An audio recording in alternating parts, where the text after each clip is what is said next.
Myself Dr. Ankita, Assistant Professor in RPIT Medical Campus Karnal. Today I will discuss about the COPD. Full form of COPD. COPD is a chronic obstructive pulmonary disease.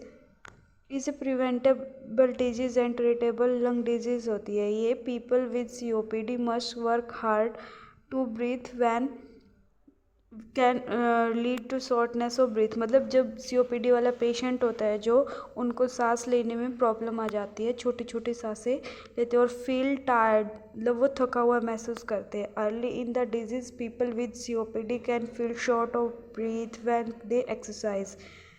As the disease progress, it can be hard to breathe out, exhale or even breathe in, inhale.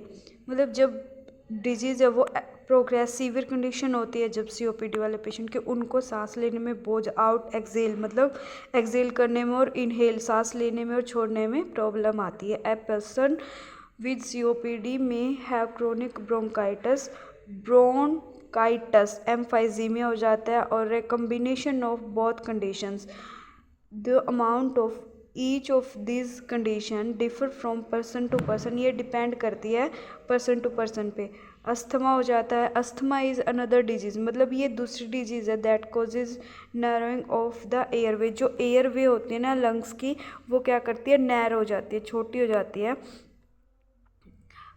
Making it hard to breathe at times. मतलब इसमें भी क्या होता है, सांस लेने में बहुत ज़्यादा प्रॉब्लम आती है. But asthma is not including in the definition of COPD. मतलब ये COPD में इंक्लूड नहीं किया जाता, लेकिन इसमें भी सेम यही होता है. सांस जो एयरवे है वो कम होने की, नैरो होने की वजह से सांस है वो लेना, ब्रीथ लेने में प्रॉब्लम होती है. Some people do have a mix of both COPD and asthma. मतलब कुछ लोग हैं वो COPD और अस्थमा का मतलब दोनों बीमारियां होती है. Firstly what is bronchitis. Chronic bronchitis क्या होता है. Obstructive bronchiolitis is a condition in which chronic inflammation हो जाती है. क्रोनिक इन्फ्लामेशन होगी और स्वेलिंग होगी, causes the inside of the breathing tube. जो हमारी ब्रीथिंग ट्यूब्स होती है ना, उसमें क्या हो जाएगी, स्वेलिंग हो जाएगी अंदर की साइड में.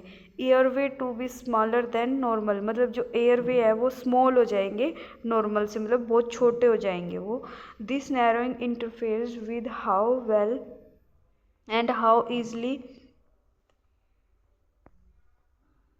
Air empties out of the lung expiration. मतलब ये डायग्राम है हमारा, जो ये फर्स्ट है, ये नॉर्मल एयरवे है.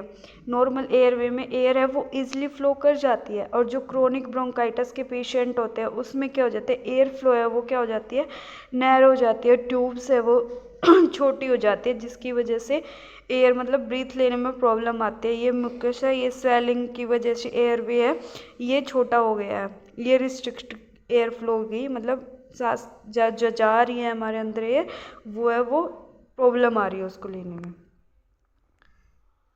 सेकेंड है व्हाट इज एम्फाइसीमिया. एम्फाइसीमिया क्या होता है. The lungs are made up of more than 300 million tiny air sacs called alveoli.